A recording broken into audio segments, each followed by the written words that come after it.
Welcome to Wrestling with Snipes. Today we'll be reviewing AEW WrestleDream from Washington, D.C., October 13th, 2024. Before the pay-per-view we had 0 Hour. One of the matches on 0 Hour was Anna Jay versus Harley Cameron. The match begins and they lock up and Harley takes down Anna Jay. Harley hits a crossbody but only gets a 2 count.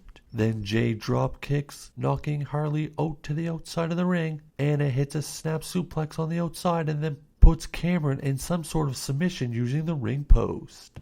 They get back in the ring and Harley hits an enziguri followed by a running knee for a 2 count. Then they go to the corner. Harley climbs to the second rope, but Anna Jay slips out and kicks Harley, knocking her to the second rope.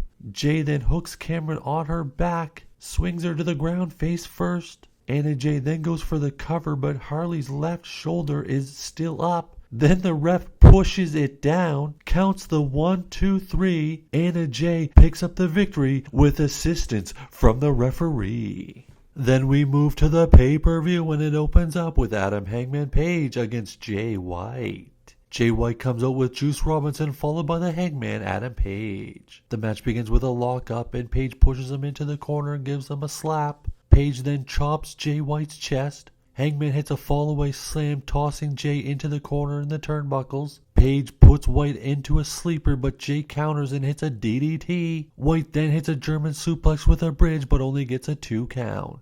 They battle onto the apron, and the Hangman hits a Death Valley driver on the outside of the ring and power bombs Jay onto the steel steps. Oh my goodness. Then Hangman rolls Jay White into the ring and hits a Deadeye for a 1, 2, oh, Jay White kicks out.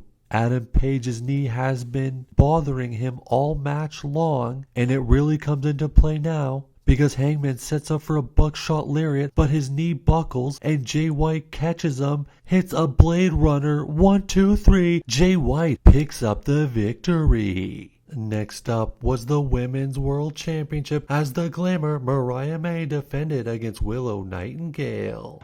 They lock up and May pushes Willow into the Nightingale. They lock up and May pushes Nightingale into the corner. Deja vu. May breaks, then goes for a slap, but Willow blocks it and gives her a hip toss to the other side of the ring. Then May hits a drop kick. And May retreats to the corner and Willow then goes for a splash and hits May with the splash. Then she hits May with a spine buster, a spine on the pine for a 2 count. Then they battle back and May hits a German suplex on Willow. May then crawls to the corner sitting down and Willow hits her with a cannonball. Then Willow goes for a moonsault, but May moves out of the way and climbs to the top herself and hits a drop kick, then hits a big Mayday, 1, 2, kick out. May then goes for the Storm Zero, but Willow hits a big lariat, and they are both down. As they start to get up, Willow climbs to the top turnbuckles, and then May runs and looks like she's going to try for the Stratisfaction, but Willow catches her, lifts her up, looks like it's going to hit her with a power bomb, but May reverses it into a Hurricanrana. Then May hits the Storm Zero, 1, 2, 3. Mariah May successfully defends the championship. Next up, for the TNT Championship, it's the champion Jack Perry defending against Shibata. Perry starts getting Shibata into the corner, ramming his shoulder into Shibata's stomach. Perry chops Shibata and Shibata says, "Bring it." Perry then chops Shibata again and again and again, and then Shibata chops Perry once, and Perry goes down. Perry gets back up and he's chopped about 8 more times. Then they battle to the outside and Shibata suplexes Perry into the side of the ring. They continue battling and then Perry grabs Shibata with his legs dangling off the corner and hits a big DDT onto the concrete floor. Perry rolls Shibata in the ring but only gets a 2 count. Then Perry goes for a running knee and it's caught, and Shibata hits a Death Valley driver for a 2 count. Shibata then locks in the sleeper hold, but Shibata falls to his back. The ref counts 1, 2, 3. Shibata's shoulders were on the canvas, and Jungle Boy picks up the victory and retains the title. After the match, it looks like Perry is gonna hit Shibata with the title, and out comes Daniel Garcia. Perry then rolls out to the outside and holds the title high when we hear the music of Maxwell Jacob Friedman, MJF. MJF and Garcia get face to face and Perry blindsides Garcia in the back with the championship belt. MJF then downs punches onto Garcia and grabs the mic. He says, Danny, it's been a while. The last time I saw you, I beat you without breaking a sweat. MJF says he found his ring in that Boston pawn shop, and he says, Danny, now you're gonna kiss it. MJF puts on the diamond ring, and then we hear the music of Adam Cole, baby! Adam Cole runs out to the ring, and MJF runs away into the crowd. We've got a big match on our hands. Next up was the three-way for the International Championship as Will Osprey defended against Ricochet and Takeshita. The match begins with Osprey and Ricochet teaming up to attack Takeshita. Takeshita rolls out to the outside, and then we see a bunch of flips, and they both land on their knees, and Takeshita smashes them both with a kick.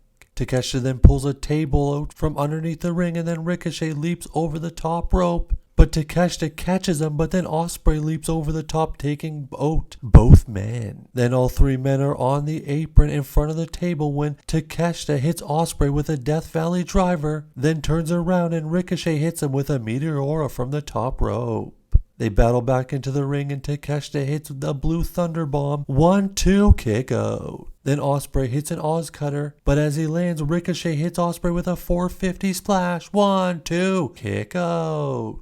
Then Ricochet is on Takeshita's shoulders and he's hit an Osprey. They hit a Doomsday Device. Then Takeshita hits a German suplex on both men, and the people are loving the match. Ricochet hits a Shooting Star Press for a 2 count. Then Takeshita points at the table, grabs Ricochet and gives him a tombstone from the apron through the table to the floor. He gets in the ring and Osprey hits a running forearm. 1, 2, Don Callis pulls the ref out of the ring. Callis gets in the ring, whips out a screwdriver, goes to hit Osprey. Osprey blocks it, grabs Callis. Callis drops the screwdriver. A guy in the hoodie jumps in the ring, grabs the screwdriver and hits Osprey behind the back of the head. The guy takes the hoodie down and it's Kyle Fletcher. Takeshita pins Osprey, but there's no ref. Fletcher runs out to the outside, throws the ref in the ring. The ref counts 1, 2, 3. Takeshita is the new international champion. And after the match, Fletcher grabs Osprey and hits him with a brutal Tiger Driver. Next, we see Prince Nana in the ring doing his dance, and he says, "Whose house?" And out comes the returning Swerve Strickland. Swerve says he's very happy to be in his hometown. He said he's now medically cleared to return. Then they are interrupted by MVP and Shelton Benjamin. Where's Bobby Lashley? MVP says Swerve's career is currently floundering, so let's talk some business, shall we? Swerve says, "Hey Pete." He says Shelton paved the way for black wrestlers back in the day. He looks at him as an inspiration. Swerve then looks at Nana and says MVP ain't wrong. I've been watching what he said the last couple weeks and he ain't wrong. He says Prince Nana is still selling weed to kids in high school parking lots. Oh my.